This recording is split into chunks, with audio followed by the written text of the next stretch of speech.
Boa tarde, meu povo. Tô vindo gravar hoje pra vocês, né? Não mexe. Não gravei esses dias. Vou explicar pra vocês o motivo. O único que não vou conseguir, eu vou conseguir explicar tudo porque a Lorena tá aqui me perturbando. Mas eu vou tentar explicar pra vocês o que aconteceu.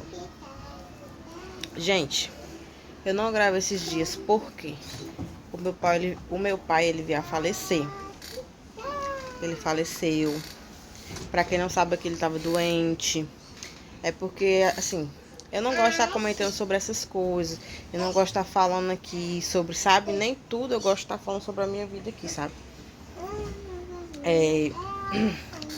Ele nunca foi, assim, um pai presente. Desde quando a gente, né, veio ao mundo. Ele nunca foi, né, daqueles pais de estar por perto, de ter nos criado. De ter nos ajudado a criar a gente. Ele nunca foi. Tô tentando arrumar uma posição pra câmera, mas não tô conseguindo. Só, gente. Pera aí, deixa eu ver se eu consigo aqui. Tô tentando. Pera, Lorena, negócio de licença. Pois vai, passa. Aonde eu vou, a menina quer ir.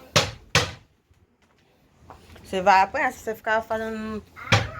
Agora dá pra bater as coisas, rebolar as coisas, me ficar numa fase horrível. Vou gravar assim mesmo na mão. Não queria gravar na mão, não. Queria botar ele em algum canto e explicar pra vocês. Gente, assim, desde pequena, desde quando eu me entendo por gente, ele não foi presente nas nossas vidas, né? Assim, de vez em quando aparecia não. A nossa mãe levava a gente até lá, pra casa dele e tal, e ele passava o dia assim, mas ele, né? Só que não muito tempo. Aí a gente foi crescendo, foi ficando grande, foi ficando adolescente. E depois de muito tempo mesmo, ele começou a aparecer de novo pra gente aqui na nossa casa. Ele veio pra cá pra casa, assistiu filme, almoçou, merendou, brincou. Falou um pouco da vida dele, falou quando ele ia pra igreja. Contou um pouco, né, sobre a vida dele, porque até então a gente não conhecia, né? Porque, querendo ou não, a gente não foi criada com ele, então a gente não tinha como saber como ele era, como ele deixava de ser, o jeito dele, quando é que ele tava com raiva, quando é que ele tava bem, quando é que ele tava brincando. Isso nada a gente sabia da vida dele. Aí, gente, ele ficou muito presente na vida da gente, ficou muito presente na vida da minha irmã. A minha irmã passou um tempo morando lá, próximo a onde ele mora. Depois a minha irmã voltou pra cá, pra onde a gente tá morando. Aqui perto. Não é muito perto, não, mas é aqui perto. Aí ele foi morar com a minha irmã, que aconteceu problemas, gente. Pra quem não sabe, ele tinha problemas com droga e tal, essas coisas, com bebida também. Tinha problema com bebida, com droga. E depois, gente, ele começou a arrumar um trabalho pra cá, pra minha irmã, pela banda da minha irmã. Ficou morando, passou quase um ano, foi 2 anos na casa da minha irmã. Depois ele teve recaída, passou um novo com a gente também. Sem esquecer esse detalhe, passando um novo com a gente. Aí ele teve uma recaída no dia do ano novo. E depois desse ano novo a gente não viu mais eles. Ele, né? A minha irmã estava até grávida do meu sobrinho, que é o Pedro, que hoje em dia ele tem 5 anos. E ela, né? Ela teve que pedir para ele ir embora porque ela não tinha como levar a gravidez e tendo um, né, assim, como é que se diz, gente? Pensamento, né? Pensando onde é que ele tá, deixa de estar. Então, ela pegou e pediu pra ele ir embora, porque ele tinha voltado a usar as coisas que não prestavam e tal, voltado a beber. E então ela não queria isso pra casa dela, porque a nossa mãe já passou muito por isso. Então a gente não quer pra nossa vida, não queria pra nossa vida esse tipo de problema. Então ele foi embora, voltou pra casa dele, voltou pra onde é perto da casa da mãe dele, ficou morando lá. Aí um belo dia ele ligou dizendo que tava com crise de garganta pra minha irmã, que tava com a garganta doendo, que tava com problema na garganta, que já tinha tomado todo tipo de remédio e não passava essa dor na garganta. Aí levaram pro médico, fizeram vários exames dele e nada. Aí voltou pra casa, ele continuou sentindo essas crises de garganta, voltou pro hospital de novo, fez outros exames que já estavam desconfiando que já não era mais gripe, que podia ser o começo de um câncer. Então foram e fizeram. Aí saiu o diagnóstico, né? Como é que fala? A gente tem que falar direito, não. Saiu o resultado lá e ele sim deu positivo, ele estava com câncer. Ele estava com câncer e era um câncer que dava para fazer cirurgia. Eu não sei se é benigno ou é maligno, não sei como é que fala qual o que dá para fazer cirurgia. Sei que é um que ele conseguiu fazer cirurgia, ficou com um negócio aqui na garganta dele lá. E ele ficou de recuperação depois disso, fez tratamento, passou por um sufoco, né, gente? E muita dor, e depois dessa cirurgia, passou uns tempos, ele veio aqui em casa. Ele dizia que sentia muita dor, que a cabeça dele doía muito, era como se tivesse espremendo a cabeça dele. Ele não conseguia, todos os remédios para dor, já tinha ido no hospital, os médicos já tinham passado remédio para dor para ele, para diminuir a dor, e não passava. E os médicos achavam que era psicológico dele, porque ele tinha feito pouco tempo a cirurgia, e que podia ele estar achando... Ei, Lorena, pra cá com esse bicho, volte. Pra cá, senão você vai cair lá embaixo. Volte. Aí, gente, peraí, gente, que eu vou fazer um negocinho, porque eu tenho que fechar o portão daqui de cima, porque se eu não fechar, ela cai lá embaixo com patins, com skate, quer dizer. Tira a mão, sai do meio. Tu vai pra onde? Não, mas não vai brincar de skate aqui na beira da escada nem a pau, meu filho. Eu vou assistir a Peppa. Seu negócio tá grudado em mim? A televisão tá lá ligada com desenho e você vem atrás de mim. Continuando, meu povo, que é uma benção essa menina. Já me esqueci o que eu tava falando, gente, porque ela fica ali na escada, sabe? Perturbando, que o negócio dela é perturbar. O negócio dela é perturbar. Ela não pode ver a gente quieta, sentada, conversando ou deitada. Ela tem que perturbar a gente pra gente se levantar. Aí, gente, ele ficou ainda com essa dor na cabeça. Ele veio aqui, bateu foto comigo, bateu foto com a Lorena. A Briane não tava aqui, tava com a avó dela. Ele tava doido pra ver a Briane. Aí a gente bateu foto, conversou, ele tomou café aqui. Aí tomou um remédio ainda, porque tava com dor na cabeça. Aí veio pra cá só pra ver a gente, né? Só que nisso ele já parece que já tinha ido na minha irmã. Não, ele não tinha ido na minha irmã. Ele disse que depois que fosse pro negócio da igreja, que ele congregava na igreja aqui próximo, ele ia pra lá. Aí ele foi ver aqui primeiro, aqui em casa, ficou um pedaço e tal, e a gente já tava de saída. Aí ele disse, não, já vou, porque senão eu vou perder o horário e tal da igreja, e foi. Aí eu esperei ele atravessar a pista, aí eu disse pra ele ter cuidado, porque ele tinha tomado remédio, ele tava meio tonto, meio, sabe, coisado, mas aí ele pegou e foi. Eu não queria, ele disse, menina, vai pra casa descansar. Ele, não, eu vou pra igreja, e foi.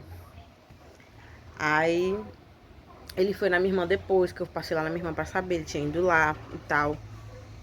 Aí passou uns dias, ele mandou mensagem pra mim, pelo WhatsApp, dizendo, Cíntia, porque ele me chamava de Cíntia. Cíntia, eu tô com tô sentindo um carocinho na minha garganta, assim do lado, mas eu tô com medo de ser o câncer de novo. Aí eu disse, não, rapaz, tu fez pouco tempo de cirurgia, fez tratamento, teu corpo tá se recuperando, tem que se alimentar direito, talvez isso seja fraqueza. Toma vitamina, toma coisa pra fortalecer, pra subir a imunidade, porque você tá muito fraco. Ele tava se recusando muito a comer, porque ele não tava tendo... Ele não queria comer muito por causa da dor que ele tava sentindo. Aí, gente, ele pegou, né, continuou. E depois eu fiquei sabendo, né, passou uns dias, ele foi fazer uns exames, nada de sair esse resultado desses exames, e eu nada de saber, porque até então eu não tinha mais contato do telefone dele, que só quem tinha o contato era minha irmã, e não era do telefone dele, porque ele não tava mais com o telefone. Era com a da minha avó, o telefone da minha avó. Aí minha avó foi e disse, ó, Brenda, o câncer do seu pai voltou muito maior e tal, e não é só um. Parece que era 2 ou era 3. E o médico desenganou ele, disse que não tinha mais jeito, não tinha mais volta, que não tinha mais jeito de cirurgia, não tinha mais jeito de tratamento. A única coisa que tinha que fazer era esperar, né? Até chegar o dia do falecimento dele, né? Praticamente o médico falou isso pra ele. Ele, quando ficou sabendo, ele ficou desesperado, apavorado, porque ninguém quer receber uma notícia dessa, gente. Ninguém quer receber uma notícia dessa, de uma doença que você não vai ter chance, não vai ter chance de sobreviver, entendeu? Ninguém quer saber disso. Ninguém quer saber disso assim, tchau, pá, preciso dizer assim na sua cara que você vai morrer. Você fica sem chão, você fica desnorteado, você fica sem saber o que fazer, sem pra onde correr, porque não tem pra onde você correr, entendeu? Quando vem um diagnóstico desse, não tem como pra onde correr. Então, gente, ele ficou sabendo disso tudo. Aí ele passou mal, passou uns tempos, né? Ele passou mal, foi internado, a gente foi visitar, não podia entrar, porque como ele tinha ido pra UTI, passando mal, falta de ar, aí eles bateram a chapa, tudo direitinho, cor da garganta e tudo. O que eles disseram, porque ele tava sentindo falta de ar, era porque o tumor na garganta tava muito grande, estava fechando. Tava fechando, né? A coisa para ele, a respiração, a parte de alimentação, que ele não conseguia se alimentar. Tinha que ser tudo líquido. Aí o médico tinha dito, né, que tava maior, que só aguardasse e esperasse. Aí é com a família que quer aguardar e esperar por um familiar morrer, ninguém, né? Então a gente foi lá visitar ele, tentamos entrar, não conseguimos, só podia entrar uma pessoa e a mãe dele já tinha entrado. E depois dela não podia entrar mais ninguém, só ela, a visita só no outro dia.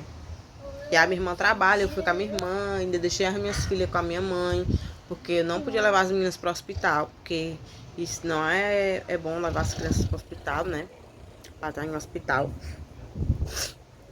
Então a gente pegou e ficou lá, conversou com ele já não tinha mais força para falar, a gente já não entendia o que ele falava, ele já estava bem fraco, só fazia dar uma risadinha, sorrisinho bem básico mesmo. Então a gente pegou e fomos, conversamos com ele, eu disse assim, tenha fé que Deus vai lhe curar, que Deus vai lhe restaurar, que Deus vai lhe fortalecer, tenha força, porque só quem pode nesse momento lhe ajudar é Deus, primeiramente Deus e segundamente você, a ter forças, a ficar melhor, porque a cura só depende da gente. Depende de Deus e depende da gente, porque Deus vai fazer a parte dele, a gente tem que fazer a nossa, aqui na terra, né? Falei isso pra ele e tal, pronto. Aí fomos pra casa. Aí passou uns dias, a gente ficou sabendo que ele ia fazer outros tipos de exame pra poder botar o negocinho de novo, que ele já tinha tirado, tinha fechado, tem que botar de novo na garganta. Pegou e fez a cirurgia, correu tudo bem, tava se recuperando, tava indo bem. A outra cirurgia que ele ia fazer pra ver se conseguia retirar o câncer ia ser marcada. Ainda não iam agendar, porque eu acho que se é uma coisa de emergência, não era para ser agendado. Era já para eles pegarem e fazerem, né? Mas, né, eu também não sou médica, eu não posso dizer, né? Se já era para ser assim. Aí, gente, ele ficou esperando, aguardando, ficou se recuperando da cirurgia que ele tinha feito para botar, né, o negócio e tal. Aí, quando foi poucos dias, a gente ficou sabendo que ele tinha passado mal e tinha morrido. Só que até a gente, né, assim, né, porque quando soube foi um baque, né, só que a gente não tava acreditando que ele tava bem e tal, e já tinha feito a coisa e tava se recuperando muito bem, e de repente, só que o tumor, gente, tinha estourado, ele tava vomitando sangue, era saindo sangue pela boca, saindo sangue pelo nariz, e essas, né, saindo muita. Então correram, isso eram umas 4 horas que disseram, né, disseram pra gente que a gente não estava lá, que eram as 4 horas que tinha acontecido. Eles levaram para o hospital e ele já chegou morto no hospital. Não deu tempo de chegar até o hospital. Ele veio a falecer. Então, quando chegaram no hospital, levaram lá o corpo e tal, já não tinha mais jeito, tentaram, já não tinha mais pulsação, não tinha mais respiração, o coração já tinha parado. Então, foi só para dar a notícia a gente. Aí, a primeira que ficou sabendo foi minha irmã, ela passou mal, estava trabalhando. E na hora que eu tava no serviço, trabalhando, ligaram pra ela e avisaram que ele tinha falecido. Aí eu tava na pracinha, mas as meninas, que a Briane tinha ido pro balé. Tava na pracinha, mas as meninas. Quando meu esposo tinha chegado do trabalho e foi lá até mim contar, né? Na hora que ele me disse que tinha morrido, gente, sabe, só bateu aquele assim, baque, né? Tipo, mentira, né? Mentira, como a gente pensa, né? Mentira, né? Não é nada disso, não. Conversa. Aí a gente ficou aguardando, né? Porque eles disseram que ia entrar em contato com a gente, né? A família dele ia entrar em contato com a gente, porque a gente também não tem intimidade muito com a família dele, gente. Não tem. Aí ficamos aguardando eles mandar mensagem pra gente ir pro velório, ver ele, né? Aí o corpo não deu pra fazer velório em casa. O corpo foi direto pro cemitério, porque eles tinham morrido 4 horas da tarde. O corpo foi liberado, ia dar 12 horas. O corpo ia ser liberado 12 horas da tarde. 12 horas da tarde ia ser liberado. Aí a gente foi. A gente chegou lá, olhamos. Eu fiquei sem reação, eu não chorei, gente, não chorei, porque quando eu soube da notícia que ele ia falecer por causa do câncer, que não tinha mais jeito, eu chorei, eu fiquei agoniada, eu fiquei aquela coisa ruim. Aí eu pedi a Deus, para Deus me confortar, para Deus, né, que fosse melhor para ele, não para mim, né, pedi muito a Deus, né, e Deus foi e me deu conforto, que eu disse a ele, meu Deus, se ele chegar aí, né, Senhor, que o Senhor deu conforto no meu coração, né, que eu venha sentir o conforto de Deus comigo. E graças a Deus eu senti, porque eu não chorei. Minha irmã sofreu muito, minha irmã chorou, minha irmã passou mal, porque ela diz que a última vez que ela viu ele tinha dito a ela, vocês, já que eu não tive essa oportunidade, né, porque ele já estava arrependido, né, de nunca ter criado a gente, ele falou, vocês foram, assim, vocês continuem cuidando dos filhos de vocês, nunca abandonem os filhos de vocês, que sempre vocês estejam do lado dos filhos de vocês, como eu não pude estar do lado de vocês. Por causa do meu problema, vocês sabiam, não conseguia. Aí ele pediu perdão a minha irmã, pediu perdão a mim. Gente, eu sou bem sincera e vou ser bem sincera com vocês. Gente, não tinha o que perdoar, não tinha que dizer assim, ai, eu te perdoo. Só que na cabeça dele, ele achava que a gente tinha raiva, a gente tinha mágoa, a gente tinha ódio. Não. Graças a Deus, uma coisa que eu agradeço muito a Deus pelo coração que eu tenho. Eu não tenho, assim, isso daquelas de brigar, discutir naquela hora, ter raiva naquele momento. Depois dali, passou, acabou, pra mim morreu o assunto. E não tenho nada raiva da pessoa. A pessoa vai falar comigo, eu vou falar naturalmente, como se nada tivesse acontecido. Entendeu?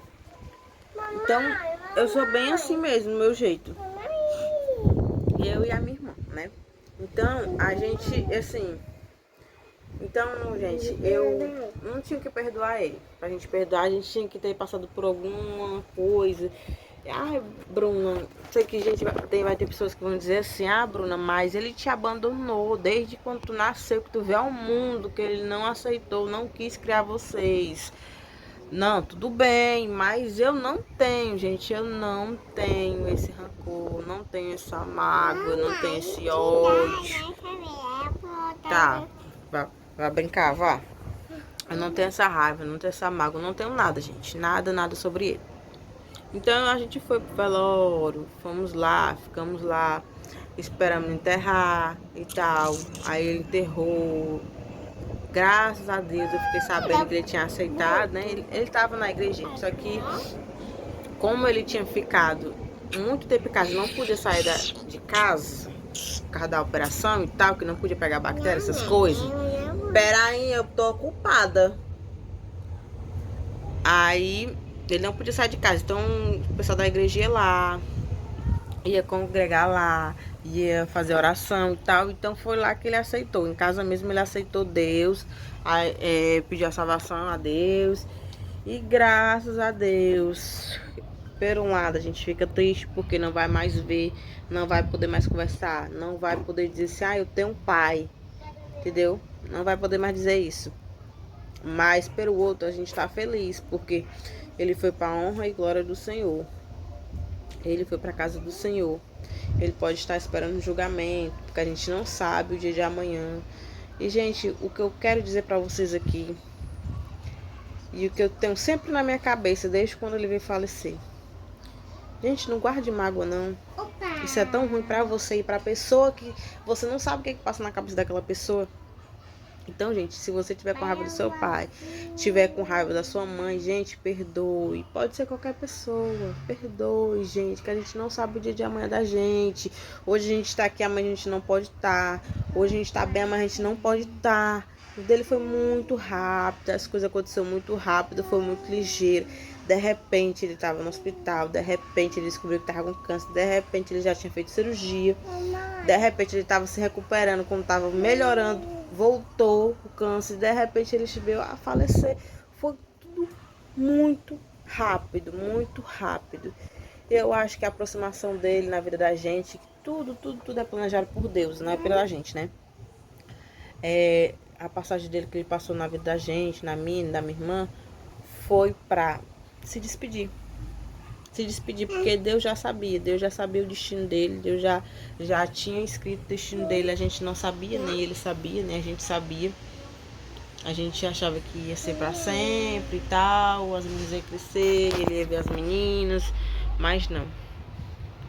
Deus quis levar, mas pelo menos ele chegou a conhecer a conhecer mais um pouco da gente, a conhecer nossas filhas, a conhecer nossos esposos. E é isso, gente. Então, gente, quem que vocês quiserem perdoar, vocês perdoem. Não tem mágoa de ninguém, não tem raiva de ninguém, porque você não sabe o dia de amanhã, você não sabe o que você vai passar, você não sabe o que vai acontecer com você. Então, gente, perdoe. Perdoe, perdoe, perdoe. Se você puder perdoar, perdoe de coração. Não perdoe só de boca, não. Perdoe de coração, que você sinta dentro de você o perdão. O perdão. E é isso, gente. Eu tô vindo gravar hoje aqui, mas é pra avisar pra vocês que eu estou bem.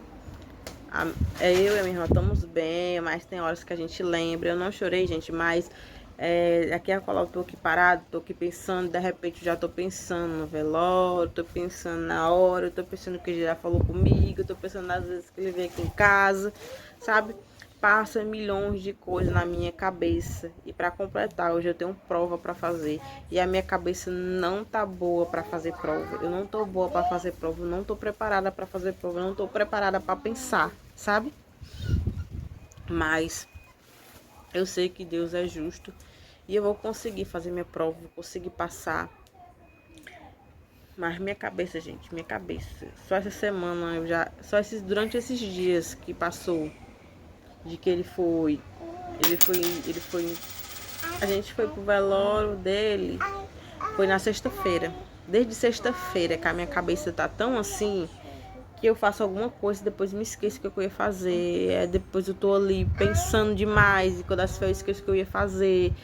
Gente, a minha cabeça tá muito confusa, muito confusa. Mas é isso, gente. Agradecer as pessoas que mandaram mensagem pra mim, que mandaram mensagem de conforto, mensagem de carinho. Agradecer muitas pessoas, né, que mandaram mensagem pra mim.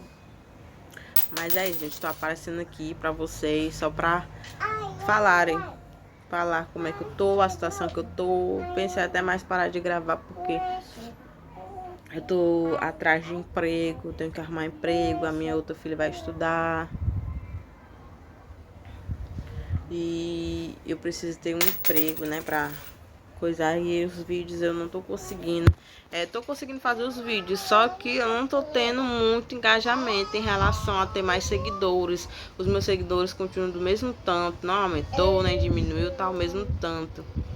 Então, gente, segue lá, compartilha, comenta. Eu vou estar sempre no comentário de vocês. Não se esqueça de me seguir, ativar o sininho para receber todas as minhas notificações do meu conteúdo.